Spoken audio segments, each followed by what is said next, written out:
For years, political scientists have wondered why so many working class and poor citizens of so-called red states vote against their economic self-interest.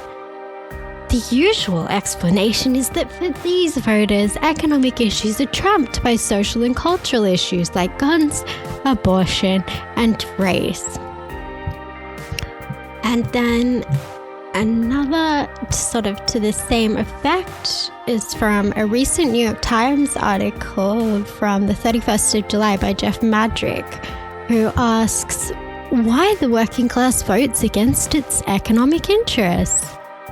One of the mysteries in politics for decades now has been why white working class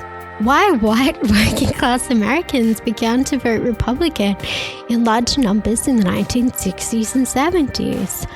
After all, it was Democrats who supported labor unions, higher minimum wages, expanded unemployment insurance, Medicare, and generous Social Security, helping to lift workers into the middle class. Yeah, and I mean, if you go back a couple of 120 years, Democrats were saying the Democrat is the party, or the Democrats are the party of the white man, the Republicans is the party of the Negro. Which one do you want? So I guess the really important question here is why are people not being loyal to that old style of Democrats? I mean, party of Lincoln. What, sure, dude.